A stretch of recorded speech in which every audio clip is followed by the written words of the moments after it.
Hello बच्चों, मैं सुशील कुमार स्वागत करता हूं आपका अपने इस प्यारे से चैनल अपनी पाठशाला में।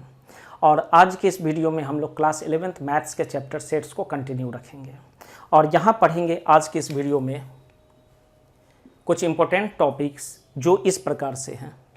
सबसे पहले हम लोग देखेंगे सबसेट्स को, ठीक है, ये बहुत इंपॉर्टेंट रहने वाला है आपके लिए।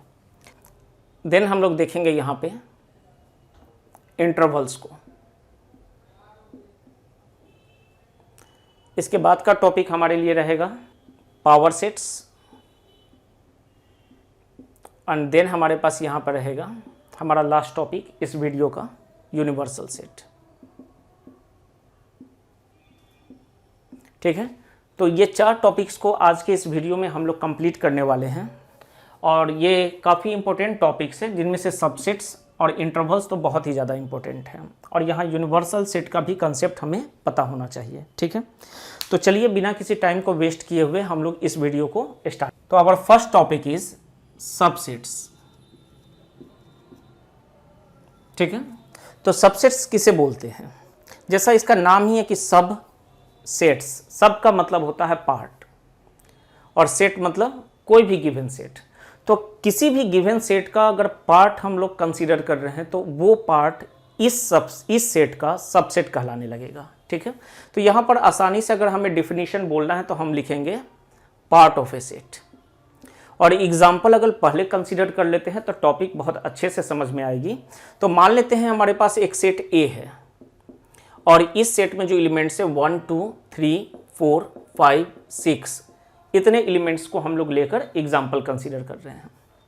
ठीक है, यहाँ पर 3-4 और सेट्स बना लेते हैं। जैसे एक सेट बी बना लिए 1 2 4 या 5, सी सेट बना लेते हैं 3 5 6 और एक डी सेट बना लेते हैं 1 6। ठीक है, और एक ई सेट भी बना लेते हैं जहाँ पर हम लिखेंगे 1 3 5 एंड 7। ठीक है, तो set A, set B, set C, set D और सेट ई, ये हमारे पास 5 सेट्स हो गए। ठीक है, अब यहाँ पर हम लोग बोलते हैं क्या बी सेट जो है ए का पार्ट है? ऐसा क्वेश्चन पूछा जाएगा कि क्या बी जो है ए का पार्ट है। तो हम लोग ढूंढेंगे क्या बी में प्रेजेंट सभी एलिमेंट्स को हम लोग सेट ए से ही उठाए हैं क्या। तो यहाँ पर क्लियरली दिख रहा है कि 1 2 5 1 2 5 मतलब ये बी का एलिमेंट्स जो है ए को बिलोंग कर रहा है। ठीक है, तो यहाँ पर एक सेंटेंस बना लेते हैं, elements of set B belongs to या बिलोंग्स फ्रॉम और टेकन फ्रॉम सेट ए। ठीक है, अब दूसरा क्वेश्चन सी के लिए भी सेम क्वेश्चन सी के लिए भी आएगा, क्या सी के जो एलिमेंट्स हैं वो भी ए से उठाए गए हैं क्या या ए को बिलोंग कर रहे हैं। तो हमारे सी के पास जो एलिमेंट्स है 3 5 6 3 3 5 6, तो हाँ यहाँ सी के भी एलिमेंट्स जो हैं वो बी से ही बी को बिलोंग कर रहे हैं। ठीक है, इसका मतलब elements of set B comma set C belongs to from set A. ठीक है, या बिलोंग्स टू भी लिखा जाता है यहाँ पे, belongs to set A. Similarly same question D के लिए आएगा, क्या डी के एलिमेंट्स भी ए को बिलोंग कर रहे हैं क्या। तो 1 6 एग्जैक्टली ए के पास 1 भी है और 6 भी है। ठीक है, तो हम लोग यहाँ लिखेंगे elements of set B, set C and set D belongs to set A. यहाँ पर सेम क्वेश्चन वापस से हम ई के लिए पूछते हैं, क्या ई के सभी एलिमेंट्स सेट ए को बिलोंग कर रहे हैं क्या। तो यहाँ पर ढूंढेंगे तो दिखेगा कि 7 ई के पास है लेकिन 7 ए के पास नहीं है। तो हम लोग बोलेंगे 7 is an element of set E but 7 doesn't belong to set A. तो यहाँ पर हमारा ये जो सेट है वो ए का पार्ट नहीं है। ठीक है, बाकी सब सेट्स के लिए हम लोग बोल सकते हैं दे आर सब पार्ट्स ऑफ सेट ए। ठीक है, दे आर सब पार्ट्स ऑफ सेट ए। ठीक है, ऐसा बोल सकते हैं। ठीक है, लेकिन ई के लिए ऐसा नहीं बोल सकते हैं क्योंकि ई के पास 7 है लेकिन ए के पास 7 नहीं है। ठीक है, और ये सब पार्ट्स जो कहलाता है वही हमारा सबसेट्स है। ठीक है, तो हम लोग यहाँ बोलेंगे कि B C and D are subsets of set A, क्योंकि इनके सभी एलिमेंट्स ए को बिलोंग कर रहे हैं, मतलब ए के ही एलिमेंट से इन तीनों को बनाया गया है, तो दे आर सब part that is subsets of set A. But E is not a subset of set ए, लेकिन ई क्या है, सेट ए का सबसेट नहीं है। ठीक है, तो यहां पर डिफिनेशन बनाया जा सकता है, हम लोग ये बोल सकते हैं set A is said to be subset of another set B if each element of set A belongs to set B। ठीक है, हम A को B का सबसेट तभी बोलेंगे जब A का सभी एलिमेंट्स B को बिलोंग कर रहा हो। मतलब जब दूसरे शब्दों में बोले, मतलब ए के ही एलिमेंट से अगर बी को बनाया जा रहा है तो ये ए बी का सबसेट कहलाएगा। ठीक है, रिप्रेजेंट करने के लिए हम लोग ऐसे रिप्रेजेंट करेंगे, ए इज सबसेट ऑफ बी। ऐसे रीड क्या करोगे इसे, ए इज सबसेट ऑफ बी, ऐसे रीड करेंगे। तो यहां पर भी हम लोग बोल सकते हैं, यहां हम लोग क्या बोल सकते हैं कि हमारा जो बी है वो सबसेट है ए का, हमारा जो सी है वो सबसेट है ए का, हमारा जो डी है वो भी सबसेट है ए का।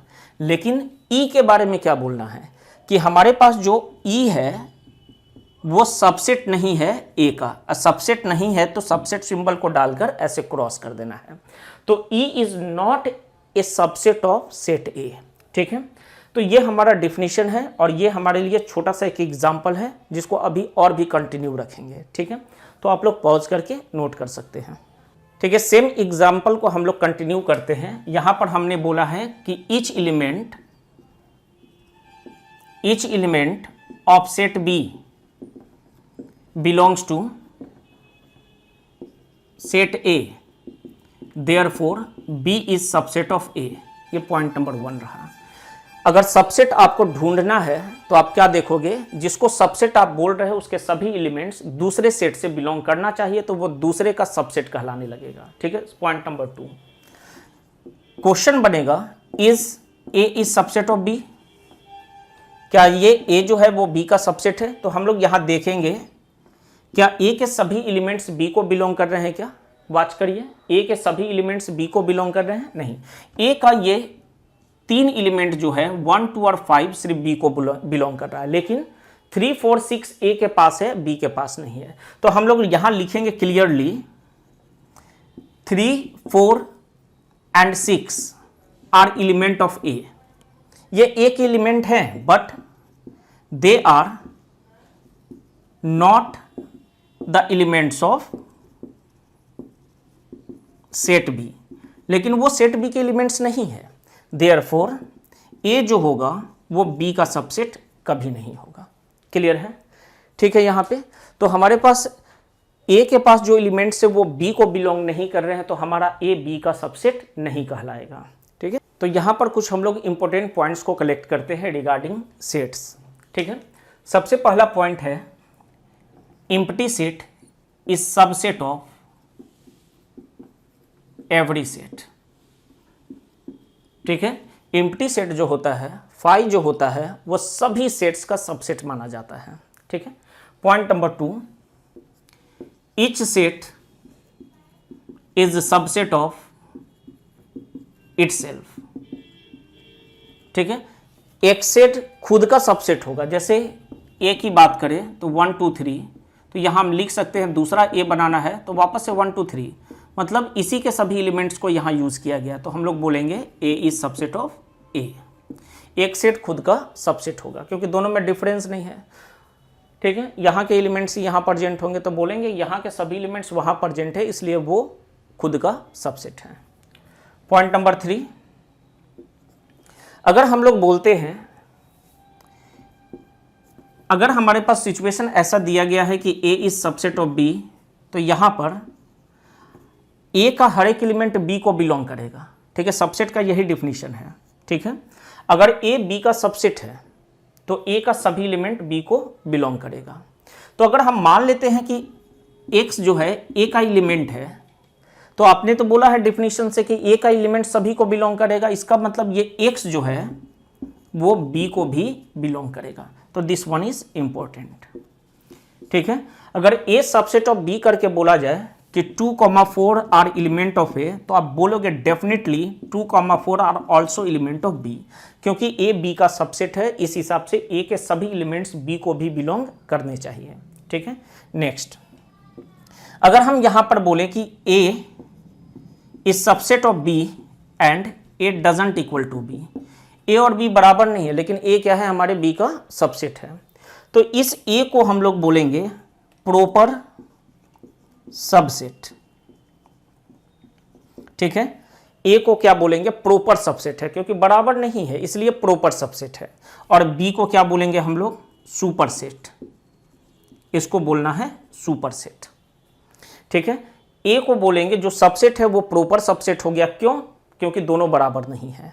ठीक है, और जिसका सबसेट है उसको क्या बोलेंगे, सुपरसेट बोलेंगे। ठीक है, तो पॉज करके आप नोट कर लीजिए इन पॉइंट्स को। Next point is if a is subset of b and a is also equal to b, अगर a b का सबसेट है और ये हो सकता है कि a b के बराबर भी हो जाए, तो इसको रिप्रेजेंट करने के लिए हम लोग ऐसे लिखते हैं a is subset and equal to b, ये आपका सिंबल आएगा।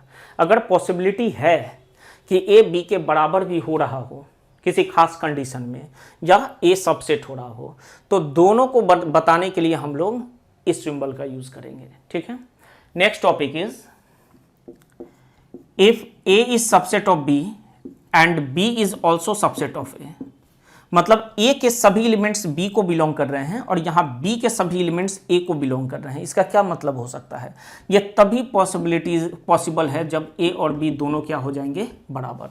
a का सारा एलिमेंट b के पास है, b का सारा एलिमेंट a के पास है, इसका मतलब वो दोनों क्या हो गए, वो बराबर इक्वल सेट्स हो गए। ठीक है, तो ये हमारे कुछ पॉइंट्स हैं जो कि इंपॉर्टेंट है, जिसको आपको हमेशा के लिए याद रखना पड़ेगा। ठीक है, चलिए कुछ रिलेटेड क्वेश्चंस को करते हैं।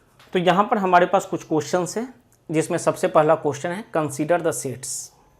तो हमारे पास एक फाई सेट है, एक ए सेट है, बी सेट है और सी सेट है, और सभी में एलिमेंट्स को रिप्रेजेंट किया गया है। और इसके रिस्पेक्ट में 1, 2, 3, 4 क्वेश्चंस पूछे गए हैं।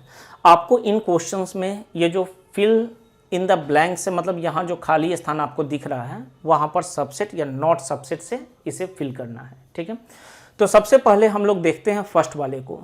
तो फाई सबसेट है बी का या नहीं है। तो हम लोगों ने प्रॉपर्टी में देखा है कि हमारा जो फाई होगा, एम्प्टी सेट होगा, वो सभी सेट्स का सबसेट होगा। तो इस तरीके से आपको फिल करना है। ठीक है, बात करते हैं ए और बी में। ठीक है, तो ए हमारे पास 1, 3 है और बी क्या है, 1, 5, 9 है। ठीक है, तो आप बताइए क्या ए बी का सबसेट है। तो यहाँ पर जो आप ए का 3 एलिमेंट देख रहे हो वो बी के पास प्रेजेंट नहीं है। ठीक है, अगर ए बी का सबसेट होता कि ए के सभी एलिमेंट्स बी के पास होने चाहिए थे, लेकिन ए का एलिमेंट जो 3 है, यहाँ जो 3 है यहाँ 3 नहीं है, तो हम क्या बोलेंगे, ए जो है वो बी का सबसेट नहीं है। ठीक है, इस तरीके से कट कर देना है। ठीक है, इस तरीके से। ठीक है, यहाँ पर आते हैं ए और सी को कंसीडर करते हैं। तो ए के पास कितने एलिमेंट्स हैं, 1, 3, तो वो एलिमेंट्स सी के पास भी हैं। क्लियरली ए जो है वो सी का सबसेट कहलाएगा। ठीक है, लास्ट की तरफ चलते हैं, बी और सी में कंपेयर करिए। तो बी के पास 3 एलिमेंट्स है, 1, 5, 9, क्या वो सी के पास भी है क्या।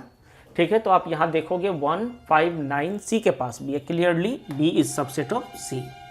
तो पहचानना ढूंढना काफ़ी आसान है। ठीक है, so next question is find all subsets of set A, मतलब सेट ए के सभी सबसेट्स को हमें पता लगाना है। तो सबसे पहले इस क्वेश्चन को करने के लिए हम लोग एक कंसेप्ट को देखते हैं, जिसका नाम हम लोग कंसेप्ट 1 करके लिख सकते हैं। ठीक है, और इस कंसेप्ट से यहाँ एक फार्मूला ऑब्टेंड होगा हमें, ये एक फार्मूले को हम लोग देखेंगे।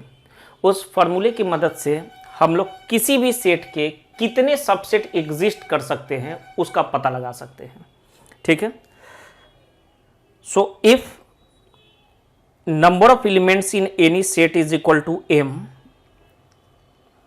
हमने अपने सेट का नाम यहाँ ए दिया है, मतलब ए सेट के टोटल नंबर ऑफ एलिमेंट्स अगर एम है, काउंटिंग करेंगे और वहाँ एलिमेंट्स का संख्या एम निकल जाए, then number of subsets the A has is equal to 2 power M.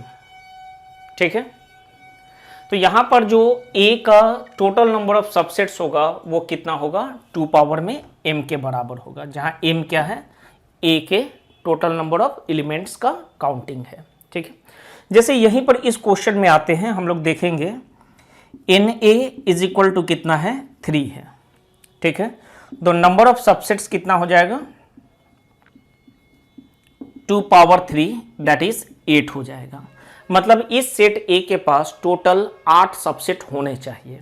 ठीक है, सबसेट का काउंटिंग हम लोग पता कर सकते हैं। सबसेट को निकालने के लिए हम लोग यहां पर खुद से मेहनत करेंगे, मतलब खुद से हमें अपने कंसेप्ट का, अपने लॉजिक का यूज करना है और ए के पास कितना कौन कौन सबसेट्स है वो हमें पता करना पड़ता है। ठीक है, तो चलिए यहां पर पता करते हैं। जैसे इस सेट का कौन कौन सबसेट हो सकता है, तो सबसेट बनाने के लिए हम लोग इसी के एलिमेंट्स का यूज करते हैं। ये तो बेसिक डेफिनेशन है हमारा। ठीक है, तो सबसे पहला जो सबसेट होगा वो रहेगा 5। ठीक है, ये 5 is subset of any set, तो उसे हम 5 लिख दिए। एक तो सबसेट हमारा 5 हो गया। ठीक है, टोटल 8 है तो बचे 7। दूसरा, इसी के एलिमेंट से सेट बनाएंगे और वही सेट क्या कहलाएगा, सबसेट कहलाने लगेगा। ठीक है, तो एलिमेंट इसके पास कौन कौन है, 3 एलिमेंट्स हैं, 2, 3 और 7, ये 3 एलिमेंट्स है। ठीक है, ये एलिमेंट्स है, ऊपर में हम लोग नोट कर लेते हैं। तो हम लोग 2 का सेट बना लिए, पहला एलिमेंट उठाएं और सेट बना लिए। तो ये 2 जो है ए को बिलोंग कर रहा है, इसलिए ये सेट हमारे सेट ए का सबसेट कहलाएगा। फर्दर अगर सेट ए का एलिमेंट 3 से भी एक सेट बनाते हैं तो ये भी उसका सबसेट कहलाएगा। फर्दर 7 से भी हम लोग यही काम कर सकते हैं। तो सिंगल एलिमेंट उठाकर हम लोगों ने क्या किया है, सबसेट तैयार कर लिया है। ठीक है, अब ऐसा भी तो हो सकता है कि हम एक एलिमेंट ना उठाएं, हम पेयर ऑफ एलिमेंट्स उठाएं, मतलब 2 एलिमेंट उठाएं। ठीक है, दोनों सेट ए का एलिमेंट होना चाहिए। जैसे हम सेट ए में हमारे पास था यहाँ 5, तो यहाँ पर भी हम 5 लिखेंगे। ठीक है, तो हमारे पास अब पेयर उठाना है, तो हम क्या उठाएंगे, 2 और 5 को उठा लेते हैं। ये जो सेट तैयार किया है, यहाँ जो एलिमेंट्स है वो सेट ए को बिलोंग कर रहा है, तो ये भी हमारे सेट ए का सबसेट कहलाएगा। सिमिलरली हम 2 और 7 को भी उठाएंगे और 5 और 7 को भी उठा सकते हैं। तो इस तरीके से हमारे सेट के पास 3 एलिमेंट्स है, तो हम 2 करके 3 सेपरेट सबसेट्स बना लिए। तो टोटल काउंटिंग कितना हो गया, 1 2 3 4 5 6 7। ठीक है, और जो लास्ट वाला 8वां रहेगा वो हमारे प्रॉपर्टी से आएगा कि set is subset of itself. ठीक है, any set is subset of itself. कोई भी सेट खुद का सबसेट होता है, इसका मतलब इसके तीनों एलिमेंट्स को उठाकर सेम सेट तैयार कर दीजिए, ये भी सबसेट में ही काउंट होगा। तो इस तरीके से टोटल 8 सबसेट यहां पर हमारे पास हो चुके हैं। ठीक है, तो एक और क्वेश्चन हम लोग देखते हैं और इस क्वेश्चन में हम लोग देखेंगे, ये कंसेप्ट नंबर 2 रहेगा हमारे लिए। ठीक है, और ये भी इंपॉर्टेंट है।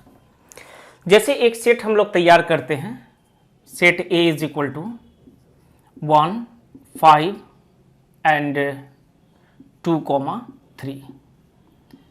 ठीक है, तो सेट के अंदर आप एलिमेंट सिंगल भी रख सकते हो और उस सेट के अंदर आप किसी भी सेट को भी एलिमेंट बना सकते हो। ठीक है, तो ये सेपरेट काउंट नहीं होगा। हम अगर पूछेंगे कि सेट ए के पास कितना एलिमेंट्स है, तो ये पहला एलिमेंट 1 होगा, दूसरा 5 होगा और तीसरा इस सेट को ही सिंगल कंसीडर करते हुए तीसरा एलिमेंट बोलना है। ठीक है, इसके अंदर 2 एलिमेंट्स है, लेकिन दोनों एक एलिमेंट्स नहीं है, ये दोनों इस कोरस्पॉन्डिंग सेट्स, मान लीजिए इसका कुछ भी नाम दे देते हैं, बी के एलिमेंट्स है।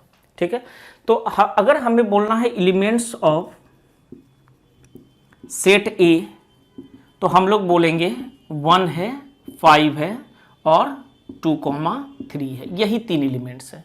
ठीक है, मतलब सेट के अंदर दूसरा set as a element exist कर सकता है। ठीक है, आगे चलते हैं।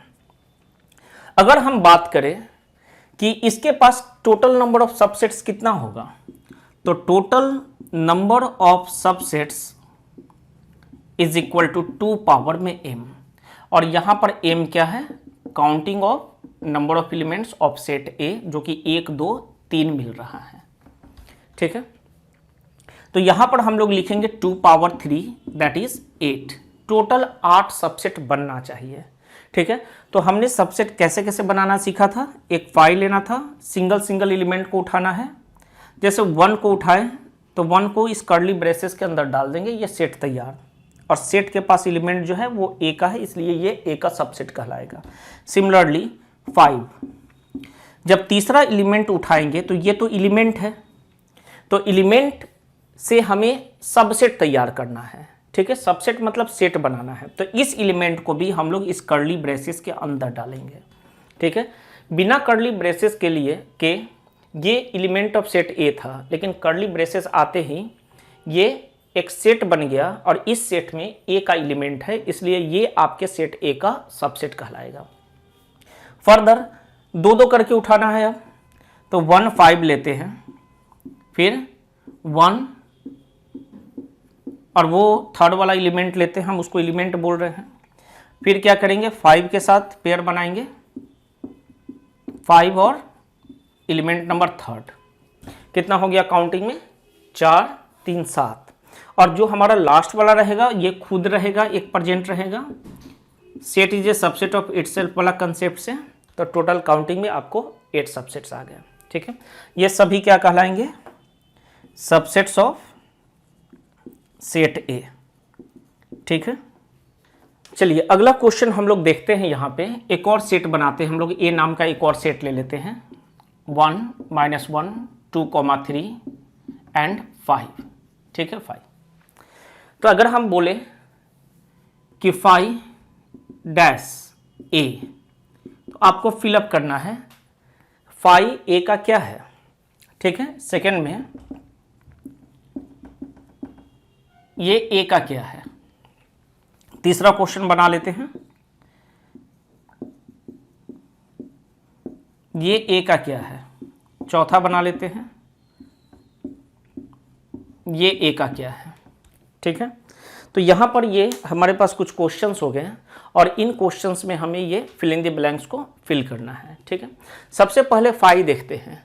तो 5 जो कि सेट A में प्रेजेंट है, 5 एक सेट है, 5 is a set, empty set इसको बोलते हैं। ठीक है, 5 को क्या बोलते हैं, ये इम्प्टी सेट है। लेकिन अभी ये इम्प्टी सेट क्या है, A सेट में प्रेजेंट है, प्रेजेंट इन सेट A। ठीक है, ये सेट A में प्रेजेंट है, इसलिए हम क्या बोलेंगे, it is an element of set A। ठीक है, कोई भी सेट किसी सेट में प्रेजेंट होगा तो वो सेट उसका एलिमेंट कहलाएगा, तो यहां पर E लिखना है, एप्सिलॉन लिखना है। यहां पर आते हैं, ये भी सेट है लेकिन ये सेट A में प्रेजेंट होने के कारण ये भी एलिमेंट कहलाएगा। ठीक है, जब इस एलिमेंट का हम लोग कर्ली ब्रेसेस अगेन दे देंगे तो एलिमेंट को हमने सेट बना दिया है, तो ये अब A का सबसेट कहलाएगा। ठीक है, सिमिलरली 5 सेट को वापस से हमने सेट के अंदर डाल दिया, मतलब एलिमेंट सेट बन गया। ठीक है, एलिमेंट का सेट बना है और ये एलिमेंट A से बिलोंग कर रहा है, तो ये इसका सबसेट कहलाएगा। ठीक है, तो ये हमारे सबसेट्स के बेसिक कंसेप्ट्स हैं और यहाँ पर हमारा ये सबसेट टॉपिक कंप्लीट हो। So our next topic is power set. ठीक है, तो ये पावर सेट अपने नेम के हिसाब से ही बोल रहा है कि मैं एक सेट हूँ। ठीक है, पावर सेट क्या है, एक सेट है। ठीक, तो ये किसका सेट है, कैसा सेट है और इसका नाम पावर सेट क्यों पड़ा। ठीक है, उसको समझने के लिए एक एग्जांपल लेते हैं। जैसे हम कंसीडर करते हैं हमारे पास कोई भी सेट A है। ठीक है, कोई भी सेट हो सकता है ये। ठीक, और इस सेट के पास जो नंबर ऑफ एलिमेंट्स है वो m करके हैं। इसके पास टोटल नंबर ऑफ एलिमेंट्स कितना हो गया, m हो गया। ठीक है, अब अगर टोटल नंबर ऑफ एलिमेंट्स हमें पता चल जाता है तो टोटल नंबर ऑफ सबसेट्स कितना हो जाएगा, इज इक्वल टू 2 पावर में m। ठीक है। पीछे हमने देखा था सबसेट्स में कि अगर किसी भी सेट के टोटल नंबर ऑफ सबसेट्स को काउंट करना है या पता लगाना है तो 2 के पावर में उस सेट के पास जितना एलिमेंट्स है उसको काउंट करके नंबर बैठा देना है, ठीक है। अब यहां पूछा जाएगा कि क्या होगा अगर टोटल सबसेट्स ऑफ ए को इस ब्रैकेट के अंदर रख दिया जाए। ए का जितना सबसेट होगा सबको हम इस ब्रैकेट के अंदर रख देंगे। तो इसे क्या रीड करेंगे अब हम, ये कहलाएगा, जैसे ही ये ब्रैकेट आता है बाबू, ये जैसे ही ब्रैकेट आएगा आप तुरंत समझ लोगे कि हमने एक सेट तैयार कर दिया है। ये कर्ली ब्रेसेस को डालते ही आपका एक सेट बन जाता है, लेकिन यहां पर कर्ली ब्रेसेस किसके पास डाले हैं, मतलब उसके अंदर क्या है, सबसेट्स ऑफ ए है, ठीक है। तो ये हमारा रीड होगा set of subsets of A, ठीक है। इसे क्या बोलेंगे, सेट ऑफ सबसेट्स ऑफ ए बोलेंगे। हमने अपने इस सेट के अंदर जो एलिमेंट्स डाला है वो एलिमेंट्स ए का सबसेट है, ठीक है। और यही सेट ऑफ सबसेट ऑफ ए जो होगा उसे P ऑफ ए से रिप्रेजेंट करते हैं और रीड क्या करेंगे, power set of set A, ठीक है। ये सेट ए का पावर सेट कहलाएगा। तो पावर सेट एक्चुअली डिफाइंड होता है किसी सेट के लिए। अगर किसी सेट के सभी सबसेट्स को आप इस कर्ली ब्रेसेस के अंदर डाल देते हो तो वो सबसेट्स का सेट कहलाएगा और वो set power set of that set कहलाएगा, ठीक है। जो भी आप सेट कंसीडर किए हो उसका ये पावर सेट कहलाएगा, ठीक है। तो डेफिनेशन अब हम लोग काफी अच्छे तरीके से बना सकते हैं। If A be any set then set of all subsets of set A is called its power set. Its called its power set. Represent कैसे करेंगे, P ऑफ ए करके। अगर यही हम लोग B के लिए यूज करें तो अगर हमारे पास कंसीडर्ड सेट B है तो इसका पावर सेट क्या बनेगा, PB बनेगा। अगर सेट C है तो इसके सबसेट्स का सेट क्या कहलाएगा, PC कहलाएगा, ठीक है। तो ये हमारा डेफिनेशन हो गया। अब चलो कुछ एग्जाम्पल देखते हैं ताकि ये टॉपिक हमारा पूरे अच्छे तरीके से कवर हो जाए। एग्जाम्पल में हम लोग देखेंगे हमारे पास सेट ए और इसके पास हम लोग ले लेते हैं 2 एलिमेंट 2 और 3, ठीक है। यहाँ पर 2 ही एलिमेंट्स लिए ताकि हमारा जो सबसेट्स का काउंटिंग है वो थोड़ा सा छोटा रहे, ठीक है। अब इसके पास नंबर ऑफ एलिमेंट्स कितना हो गया, 2 हो गया। तो इसके पास जो टोटल सबसेट्स होगा, टोटल सबसेट्स जो होगा इसके पास वो कितना होगा, 2 का पावर 2 दैट इज 4 हो जाएगा। और यही टोटल सबसेट्स कहां प्रेजेंट होंगे, तो पावर सेट में। तो हम लोग क्या बोल सकते हैं, the total subsets is the element of power sets, ठीक है। तो पावर सेट में कितना एलिमेंट होगा, ठीक है। अगर कोई आपसे पूछे कि ए का जो पावर सेट होगा वो उसके पास कितना एलिमेंट होगा, तो उसके पास उतना ही एलिमेंट होगा जितना आपके पास सबसेट बनाएंगे आप, ठीक है।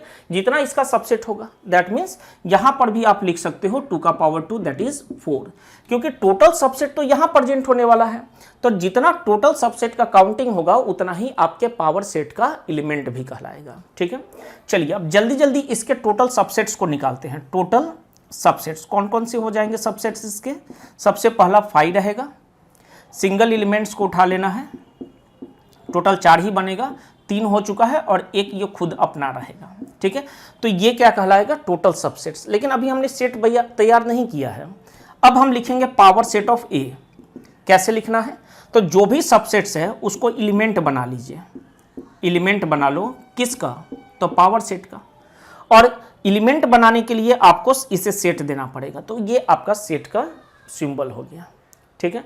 तो सबसेट्स इसके अंदर एलिमेंट्स हो जाते हैं। पावर सेट्स के सबसेट्स क्या होते हैं, एलिमेंट्स हो जाते हैं। तो लिख लेते हैं इस पॉइंट को, subsets are the elements of power set, ठीक है। अगर हम पूछे, हम बोले 5 इज एलिमेंट, अगर हम बोलेंगे कि 5 क्या है, ये एलिमेंट है पीए का।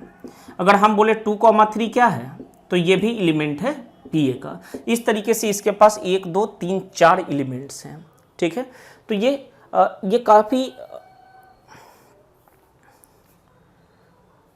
काफी एक छोटा सा टॉपिक था। काफ़ी इजी था, समझना बहुत आसान है।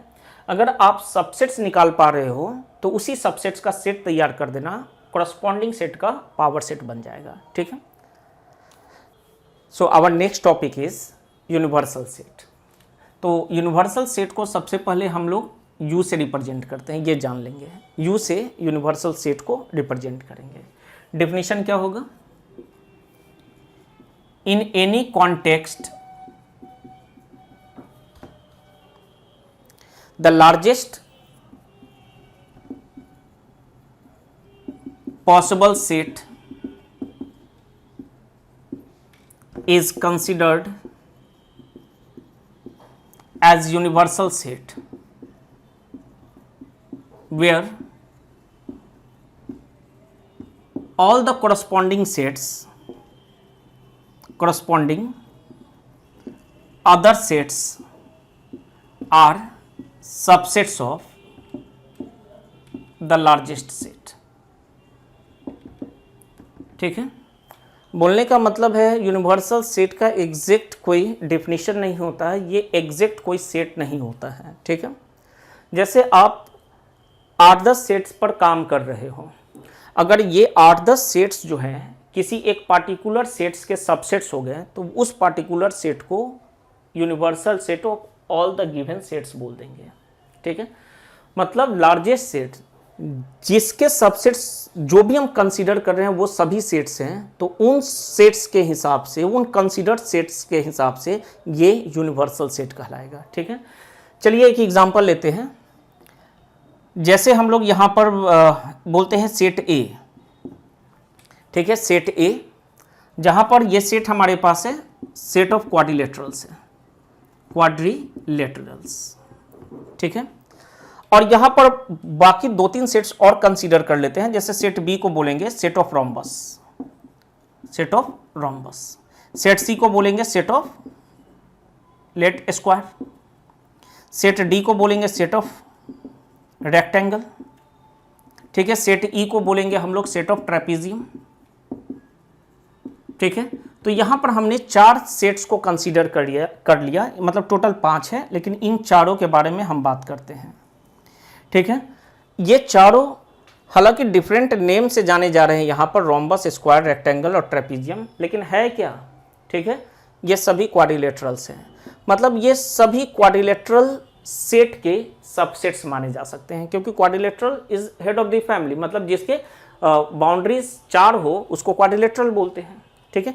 तो यहाँ पर उसी 4 बाउंड्रीज में हमने कंडीशंस डालते चले गए, कंडीशंस हमारे पास आते चले गए, और ये सभी क्वाड्रिलेटरल्स के अलग अलग फॉर्म्स हमारे पास डिफाइंड हो गए, ठीक है। तो रोम्बस क्या है? जिसके चारों साइड बराबर होता है, ठीक है, और जिसका कोई भी एंगल 90 डिग्री ना हो, ठीक है, that is rhombus. It is a parallelogram whose all 4 sides are equal, ठीक है। स्क्वायर क्या है? तो ये भी एक क्वाड्रिलेटरल है जिसके चारों साइड बराबर और एक एंगल 90 डिग्री हो जाएगा। एक एंगल 90 डिग्री होते ही सभी एंगल्स 90 हो जाते हैं। रेक्टेंगल क्या है? जिसके अपोजिट साइड्स जो होते हैं वो इक्वल होते हैं और एक एंगल 90 डिग्री होता है, तो दैट इज रेक्टेंगल। तो यहाँ पर सबके पास एक यूनिक प्रॉपर्टी है कि सबके 4 साइड्स हैं, ठीक है, और 4 साइड्स वाले को क्या बोलते हैं? क्वाड्रिलेटरल बोलते हैं, ठीक है। मतलब क्वाड्रिलेटरल के यही चारों पार्ट्स हैं, मतलब ये सभी उसके सब पार्ट्स हैं, मतलब सब सेट्स हैं, ठीक है। इसलिए हम क्वाड्रिलेटरल को क्या बोलेंगे? यहाँ यूनिवर्सल सेट बोलेंगे, ठीक है। चलिए ट्रायंगल का अगर एग्जांपल लेते हैं, तो अगर ट्रायंगल हमारे पास है, एक सेट मान लेते हैं एक से, ठीक है, और यहाँ पर एक सेट बनाते हैं ए, जहाँ पर हम बोलते हैं equilateral triangle, equilateral triangle. B set बनाते हैं right angle triangle, right angle triangle. Scalene triangle बना लेते हैं सेट सी को, स्केलेन ट्रायंगल, ठीक है। अब ये सभी ट्रायंगल्स के ही ना, ये क्या है? ट्रायंगल्स के ही पार्ट्स हैं, ठीक है, या ट्रायंगल्स के ही सब पार्ट्स हैं, ठीक है। तो ट्रायंगल सेट इन सभी के लिए क्या होगा? क्योंकि इस ट्रायंगल सेट में ये सभी आ जाएंगे, ठीक है, ये सभी आ जाएंगे, ठीक। तो ये ट्रायंगल का जो एक सेट है वो इन सभी सेट्स का यूनिवर्सल सेट कहलाएगा, ठीक है। तो यूनिवर्सल सेट डिफाइंड करने के लिए हमारे पास कंडीशन रहना चाहिए, ठीक है। हम किन सेट्स को कंसीडर्ड किए हुए हैं और वहां पर जो लार्जेस्ट सेट होगा, जिस सेट का वो सभी सबसेट होंगे, तो वो लार्जेस्ट सेट हमारा क्या हो जाएगा? यूनिवर्सल सेट हो जाएगा, ठीक है। यूनिवर्सल सेट को यू से रिप्रेजेंट करते हैं, ठीक है। तो यहाँ पर हम लोग कुछ रिलेटेड प्रॉब्लम्स को देख लेते हैं। तो सबसे पहला क्वेश्चन हमारे पास है, हमारे पास एक सेट गिवन है, ये हमारा सेट ए हो गया, और यहाँ पर क्वेश्चन पूछा जा रहा है which of the following statements are incorrect and why. ठीक है, तो इस क्वेश्चन को सॉल्व करने से बेसिक नॉलेज हमारे क्लियर हो जाएंगे जो भी हमने पीछे इस वीडियो में देखे हैं। ठीक है, तो सबसे एंड वाई, वाई मतलब क्यों ऐसा है उसका भी जवाब देना है। ठीक है, तो सबसे पहले हम लोग देखेंगे कि हमारे सेट ए में कौन कौन एलिमेंट्स हैं। ठीक है, तो एलिमेंट्स ऑफ सेट ए अगर हम देखते हैं, एलिमेंट्स ऑफ सेट ए, ठीक है, एलिमेंट्स ऑफ सेट ए, तो एलिमेंट्स में हमारे पास क्या क्या आ जाएंगे, तो सबसे पहले तो 1 है, 2 है, और ये 3,4 जो है ये एक सेट है, किसका, 3 और 4 का सेट है, लेकिन हमारे ए सेट में रखा हुआ है इसलिए इसको भी हम लोग एलिमेंट बोलेंगे, और चौथा क्या है, 5 है। ठीक है, तो 5 एलिमेंट्स हो गए। अब बोला गया कि ये क्या है, ए का सबसेट है। ठीक है, ठीक है, तो इनकरेक्ट हो गया। क्यों इनकरेक्ट हो गया, क्योंकि ये जो है एलिमेंट ऑफ सेट ए है। ठीक है, और कोई भी एलिमेंट जो होगा वो सबसेट नहीं बन सकता है जब तक उसे कर्ली ब्रेसेस के अंदर ना रख दें। मतलब इस एलिमेंट का अगर हमें सबसेट तैयार करना था तो इस एलिमेंट को हम लोग सेट बना लेंगे, क्योंकि सबसेट एक सेट होता है, ए के एलिमेंट्स का सबसेट सेट कहलाएगा। तो ये ए का एलिमेंट है, एलिमेंट का सेट, अब ये सबसेट कहलाएगा। ठीक है, एलिमेंट कभी नहीं हो सकता है, तो ये इसका रीजन हो गया, because 3,4 is element of A. ठीक है, incorrect, this one is incorrect. क्यों, क्योंकि ये जो हमारे पास है वो हमारे सेट ए का एलिमेंट है। ठीक है, आगे चलते हैं, ये करेक्ट है। ठीक है, क्या बोलोगे, because 3,4 is present in the given set, in the given set, given set A, क्योंकि ये हमारे सेट में प्रेजेंट है इसलिए ये क्या कहलाएगा, हमारे सेट का एलिमेंट कहलाएगा। ठीक है, यहाँ पर आते हैं तो वापस से हमारा फर्स्ट में जो एक्सप्लेनेशन अदर साइड में दिए थे ये वही एक्सप्लेनेशन है। हमारे एलिमेंट को इस कर्ली ब्रेसेस के अंदर रखा गया है तो ये क्या तैयार हो गया, सेट कहलाया। और इस सेट में, ठीक है, इस गिवन सेट में 3,4 ये जो आपके पास ये कंबाइंड है 3,4 कर्ली ब्रेसेस के साथ, वो हमारे सेट का एलिमेंट है। ठीक है, तो यहां हम लोग बोलेंगे करेक्ट, बिकॉज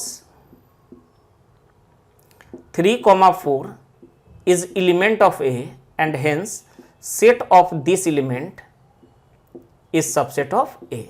ठीक है, ये हमारे सेट का एलिमेंट है और उसी सेट के एलिमेंट का जो सेट तैयार होगा वो क्या कहलाएगा, उसका सबसेट कहलाएगा। क्लियर है, यहां पर आते हैं, इस सेट में हमारे पास कौन कौन सी एलिमेंट्स हैं, 1, 2, 5, और 1 to 5 एलिमेंट्स का ये सेट बनाया गया है। तो सेट बना तो हो सकता है ये सबसेट हो, लेकिन पहले देखना ये पड़ेगा कि ये एलिमेंट्स हमारे सेट ए को बिलोंग कर रहे हैं कि नहीं। ठीक है, तो 1 to 5 साफ साफ दिख रहा है, लिखिएगा, करेक्ट लिखिएगा और एक्सप्लेनेशन में लिखिएगा, because all elements 1 to 5 belongs to set A. सभी एलिमेंट सेट ए से बिलोंग कर रहे हैं, इसलिए इन एलिमेंट्स का जो सेट है वो हमारे सेट का सबसेट होगा। ठीक है, 5 सबसेट ऑफ ए बिल्कुल करेक्ट है, बिकॉज ये तो हमारा डायरेक्ट स्टेटमेंट आ जाएगा, नल सेट और empty set is subset of any set, ये आपको बोल देना है एक्सप्लेनेशन में। और ये हमारा क्या हो गया, ये करेक्ट हो गया, ये हमारा करेक्ट हो गया। ठीक है, मूव करते हैं आगे की तरफ, ये ठीक है, तो 5 is not an element of set ए। 5 जो है हमारे सेट ए का एलिमेंट नहीं है। ठीक है, देयरफॉर इस एलिमेंट का जो सेट तैयार होगा वो हमारे सेट ए का सबसेट भी नहीं होगा। ठीक है, 5 हमारे सेट में थोड़ी ही प्रेजेंट है। ठीक है, 5 हमारे सेट का एलिमेंट है नहीं, इसलिए इस एलिमेंट का सेट सबसेट नहीं कहलाएगा, तो ये हो गया इनकरेक्ट। इनकरेक्ट, अगर ये दिया रहता तो ये करेक्ट है, लेकिन हमारे इस 5 को किसमें उसने पुट कर दिया है, एक कर्ली ब्रेसेस में, मतलब ये एक सेट तैयार हो गया। सेट किसका, तो 5 एलिमेंट का। ठीक है, इस सेट के अंदर क्या प्रेजेंट है, तो 5 प्रेजेंट है। तो हम लोग ढूंढेंगे ना कि ये फाई अगर हमारे ए को बिलोंग करेगा तो ये सेट ए का सबसेट कहलाएगा, लेकिन फाई हमारे सेट में है क्या? कहीं पर भी नहीं है, इसलिए ये हमारे सेट ए का सबसेट नहीं होगा। सो हमारा जो अगला क्वेश्चन है वो है write down all the subsets of the following sets, और ये हमारा पहला गिवन सेट है। तो इस गिवन सेट में हमारे पास काउंटिंग ऑफ एलिमेंट्स कितने हैं, टोटल एलिमेंट्स कितने हैं? तो 1 है, ठीक है। इसलिए यहाँ टोटल नंबर ऑफ सबसेट्स कितना हो जाएगा? इज इक्वल टू 2 पावर में टोटल नंबर ऑफ एलिमेंट्स, तो 1 है, तो यहाँ 2 ही सबसेट मिलेंगे, ठीक है। एक तो हम लोग जानते हैं कि फाई सभी सेट का सबसेट होता है, और दूसरा ये खुद हो जाएगा और कोई रहेगा नहीं, क्योंकि एक ही एलिमेंट है, तो एक सिंगल एलिमेंट से एक सेट बना देना है, ठीक है। सेकेंड क्वेश्चन की तरफ चलते हैं, और हमारे पास यहाँ जो गिवन सेट है वो एम्प्टी सेट है। तो यहाँ पर नंबर ऑफ एलिमेंट्स क्या हो जाएगा? नंबर ऑफ एलिमेंट्स इस सेट के पास हो जाएगा 0, तो नंबर ऑफ सबसेट्स कितना हो जाएगा? इज इक्वल टू 2 का पावर 0 दैट इज 1, ठीक है। और एम्प्टी सेट मतलब किसी भी सेट का फाई एक सबसेट होता है, ठीक है। सबसेट्स क्या हो जाएंगे हमारे पास, तो हम देख लेते हैं। सबसे पहला तो सबसेट हो जाएगा फाई, और दूसरा हो जाएगा इटसेल्फ, तो वो भी फाई। इटसेल्फ मतलब यही एम्प्टी सेट वापस से लिख देना, लेकिन एक ही चीज़ को रिपीट नहीं करना चाहिए सेट्स में, इसलिए हम सिर्फ फाई को एक ही बार लिखेंगे, और हमें साफ साफ दिख रहा है कि हमारे पास सबसेट भी एक ही है, ठीक है। Our next question is write the following as intervals, ठीक है। तो ये हमारे पास सेट दिया हुआ है और ये भी एक सेट दिया हुआ है, तो इन दोनों को इंटरवल्स के फॉर्म में रिप्रेजेंट करना है, ठीक है। जैसा कि हम लोग पीछे पढ़े थे, हमारे पास कितने इंटरवल्स थे? तो 3 टाइप के इंटरवल्स थे। एक था क्लोज, दूसरा ओपन, और तीसरा सेमी क्लोज या सेमी ओपन, ठीक है। सबसे पहले यहाँ पर देखते हैं कि ये सेमी क्लोज या सेमी ओपन या ओपन या क्लोज है, ठीक है। जैसे बोला गया है कि x हमारा रियल नंबर है और x -4 से 6 के बीच में लाई कर रहा है, और -4 के पास आप देखोगे जो इनइक्वलिटी यूज किया गया है यहाँ पर इक्वल टू का साइन है, that means -4 is not included, but 6 के पास आपके पास इक्वल टू का भी साइन, मतलब 6 इज इंक्लूडेड, ठीक है। तो इसको अगर हमें रिप्रेजेंट करना है इंटरवल के फॉर्म में, तो हम क्या लिखेंगे? -4 छोटे वाले को इधर और बड़े वाले को इधर लिख देंगे। जैसे 6 को इक्वल टू का साइन देकर इंक्लूड किया गया है, तो 6 के तरफ इस ब्रैकेट का यूज करेंगे और 4 के तरफ ओपन ब्रैकेट का यूज करेंगे, ठीक है, क्योंकि 4 इज नॉट इंक्लूडेड। सिमिलरली यहाँ पर अगर हम देखते हैं तो 3 के पास भी इक्वल टू का साइन है, that means 3 is included and 4 is also included, that means 3,4 लिखना है, उसके बाद 4 को भी इंक्लूड करना है और 3 को भी इंक्लूड करना है। Our next question is write the following intervals in set builder form, ठीक है। तो हमारे पास 3 इंटरवल्स हैं और तीनों को सेट बिल्डर फॉर्म में रिप्रेजेंट करना है। जैसे सबसे पहले इसे देखते हैं, यहाँ पर बाउंड्रीज क्या है? ये ओपन है, मतलब ना ही -3 इंक्लूडेड है और ना ही 0 इंक्लूडेड है। यहाँ पर इन दोनों में से कोई भी इंक्लूडेड नहीं है, तो हम क्या बोलेंगे? Is a set of x such that x is real number and, ठीक है। अब इनइक्वलिटी बैठाना है, तो x लाइज फ्रॉम -3 to 0, और कहीं पर भी हम लोग इक्वल टू का साइन नहीं डालेंगे, क्योंकि ये दोनों क्या है? ओपन ब्रैकेट है, मतलब बाउंड्रीज एक्सक्लूडेड है, ठीक है। बात करते हैं यहाँ पे, तो यहाँ पर भी सेम चीज़ लिख लेते हैं, और उसके बाद जो बाउंड्रीज है उसको पहले बैठा लेते हैं हम लोग, उसके बाद देखेंगे। जैसे इस ब्रैकेट का मतलब 12 इंक्लूडेड है, तो इक्वल टू का साइन डालिएगा, और ये भी 6 की तरफ घुमा हुआ है, मतलब 6 भी इंक्लूडेड है, मतलब यहाँ पर भी इक्वल टू का साइन डालेंगे। सिमिलरली यहाँ पर हम लोग देखते हैं तो सेम चीज़ यहाँ पर भी लिख लेते हैं पहले, और बाउंड्री है -3 to 5, ऐसे लिख लेते हैं। फिर देखते हैं किसको इंक्लूड किया गया है, तो इस ब्रेसेस का मतलब ये घुमा हुआ है -23 की तरफ, मतलब ये इंक्लूडेड है, और 5 की तरफ ओपन है, दैट मीन्स 5 की तरफ इक्वल टू साइन नहीं डालना है, तो ये एक्सक्लूडेड हो गया 5, ठीक है। तो काफ़ी सिंपल क्वेश्चंस रहते हैं। तो आज की इस वीडियो में हम लोग यहीं पर रुकते हैं। अगर आपको वीडियो पसंद आया हो तो आप काइंडली चैनल को सब्सक्राइब करिएगा, लाइक करिएगा और शेयर करिएगा, ताकि बहुत सारे स्टूडेंट्स को यहाँ पर बेनिफिट हो। Thank you.